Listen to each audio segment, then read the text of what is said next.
Continue this article. Jungkook spoke candidly during the morning live broadcast.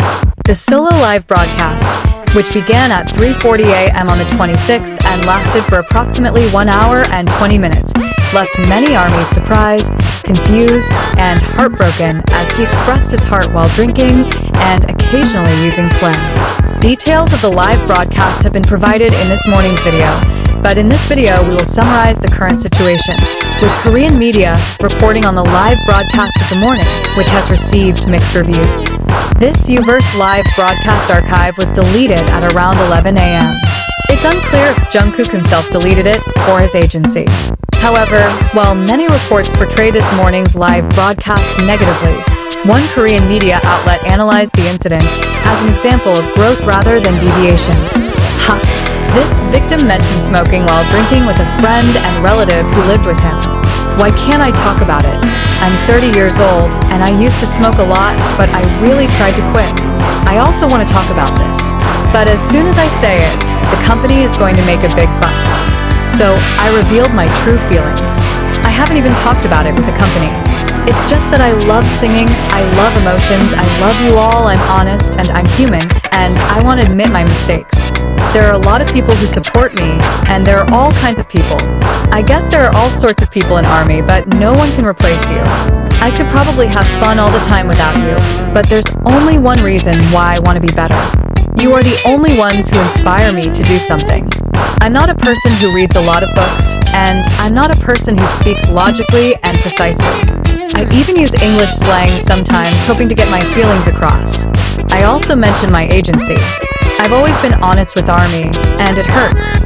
To be honest, if it wasn't for the company, I guess I would have told them everything.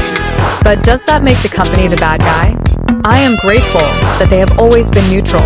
They pay attention to the things I overlook. I hope they don't hate me too much. I am a musician, an idol, and a central figure in the group. If I were a solo musician, I think I'd talk without worry. His words also hinted at conflict. His friend seemed silent during the broadcast. There were moments of emotion that peaked, and he even made moves that seemed like jokes. Fan reactions to this broadcast were divided. Shouldn't they have considered the group and their fans? While some expressed concern ahead of their comeback, others appreciated Jungkook's honest side as a person. They wondered how much he wanted to be open. What's on screen isn't a perfectly controlled top-tier idol, but a man who doesn't hide his emotions. Instead of a damaged image, maybe it was the moment when BTS's Jungkook and Jungkook as a personality coexisted on the same screen at the same time. The reaction was very bad. They broke up. There are concerns about why they made room for controversy right before their comeback. There are concerns that it will put pressure on the team. There is also the quiet question of whether they need to take risks. On the other hand, there are also those who say there is no reason to censor the personal lives of adults too much. They say that true support only comes when you accept their human side. It's not just a matter of pros or cons. This is the moment when our expectations of what we want from an idol start to differ. We want them to be perfect, but at the same time, we want them to show their true selves. The deeper the love, the stricter the standard. So, how much candor is idol acceptable? Fans end up torn between two equally strong feelings: love and worry. On the one hand, they want to protect the figure they have been unconditionally supporting. On the other hand, they are touched by the courage of a man who chooses to no longer always look perfect. For many armies, the moment felt so raw and real. Jungkook wasn't standing on a majestic stage with dramatic lighting. He doesn't wear a concert costume or be in the middle of perfect choreography. He just sits, talks, drinks, chuckles, occasionally gets silent, and admits that he's not always strong. And that's exactly where the emotional vibration lies. As the youngest member of BTS, Jungkook has been known as a disciplined, hardworking, and almost flawless figure in public.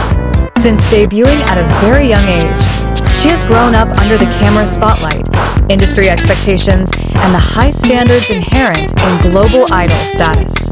Every movement is analyzed, every sentence is interpreted, every expression is dissected. But the morning broadcast was different. It doesn't sound like Golden Magne. He sounds like Jungkook, a man who is tired of hiding his fragile side. when he said that he was 30 years old and wanted to be able to talk about his own life without making a big fuss. Many fans fell silent. There is a bitterness that is difficult to explain. Does being an idol mean having to constantly filter every thought? Does a person's maturity still have to be subject to the image that the public constructs? Some media outlets highlighted his words about smoking and drinking, framing them as potentially controversial. However, there is also an analysis that sees it as a maturation process. It is not an aberration, but a transition. Not a fall, but a reflection. Because if you think about it deeper, what is he actually doing? It does not attack anyone. He does not spread hatred. He did not offend any particular party. He only admits that he is human. He used to smoke. He tried to stop. He wants to be honest. He was afraid of hurting the company that had raised him. He is afraid of disappointing fans. He wanted to be better, not because of pressure, but because of love. And that's where the essence of the broadcast is. He said that the only reason he wants to be better is because of the fans. The sentence is simple, but heavy, because behind it there is a recognition that his existence as an artist is tied to such a deep mutual relationship.